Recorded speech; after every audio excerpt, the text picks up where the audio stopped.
Mystic Kabir used to say that best place to teach spirituality was cemetery. It is even more important now that our beloved master has just left his body, and we are still in big shock due to his departure, that this is the right time for our seeking. This is a great time for our seeking because we miss his company as a master. We remember his teaching, the way he used to walk, what he used to wear, all the funny jokes he used to tell, his captivating talks. We all remember that now. So our seeking is the highest at this point. When people die, that is when people around him talk about him the most, and they think about what does it mean to have a life? What is the mystery of life? What happens when they are dead? They ask, is there a afterlife? Where does life come from? What is God? This is a story of Saint Kabir that Ishwar had told sometimes. There's a man who came to meet Kabir, and Kabir was not at his home at that time. His wife told him that he has gone to attend a funeral, so he should go to the cemetery and he will be able to find him. The man asked him, but I have never met Kabir. How am I going to recognize him? His wife said, oh, it's very easy because he always thinks about God. So when you go to cemetery, you'll see a man who has a halo around him, and that would be Kabir. So you should be able to recognize him pretty easily. So this man goes to cemetery to find him, but then he finds that there are a lot of people in the cemetery who are attending the funeral, and all those people also had halo around him. So he's quite surprised. When the function got over, people started walking back home. So people started walking in groups.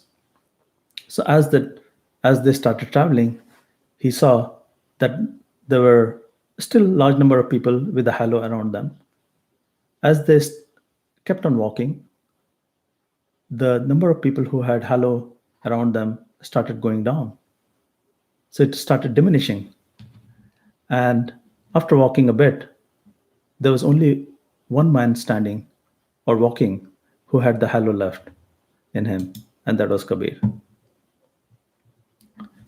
At the time of death, according to Ishiji, at the time of death, we get our chance to reflect on the life that we have spent. We remember about all our attachment. We think, oh, I had left this work undone. I could not buy this jewelry. I could not buy this car. I could not buy this property. So these things are in top of our mind when we die. And these are the attachments, they all can be fulfilled. Almost everybody regrets at the time of death that they wished they had more time, that they wished they could finish this or that, and regret. But why regret? At the time of death, there is no time left for anyone. Everybody who is born has to die one day. A lot of saints, mystics, prophets, yogis, kings, sons of gods, rich or poor, regardless of nationality, religion, race, color, everybody dies. Whoever is born has to die. Even PLMs, who live their life just like ordinary people do, shit, shave, and shower, they die. So why postpone what is important in the life? Why regret at the time of death? Why regret later when we can recall and remember that everybody has to die one day? We don't have to watch a death to remind ourselves. This life is very temporary. If you look at the time span, if you look at human beings' life, how long they live, maybe hundreds of years, 100 years at most. If you take that in comparison to the life of this universe, it's so puny. The age of this earth probably is around 4.5 billion years, and the life of this universe after the Big Bang, according to scientific calculations, is around 14 billions.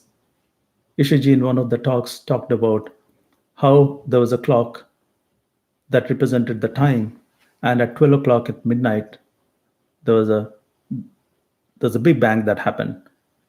And after 1 to 4 hour mark, various energies started becoming different elements, initially starting with hour one, when it was hydrogen, helium, those elements were forming.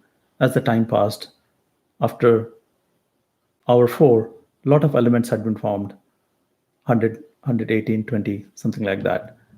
And stars and galaxies started forming. At hour five, the Earth was formed. So this is based on uh, National Geographic clock. At hour 5:20, man appeared on this Earth, and at 5:30, we are here. So our life, 100 year, is not even equivalent to nanosecond. We are just like bubbles in ocean. We are just like waves appearing in ocean that rise up for a few seconds and then die. Such is the age of human being, which is nothing in comparison with how long the universe has been around.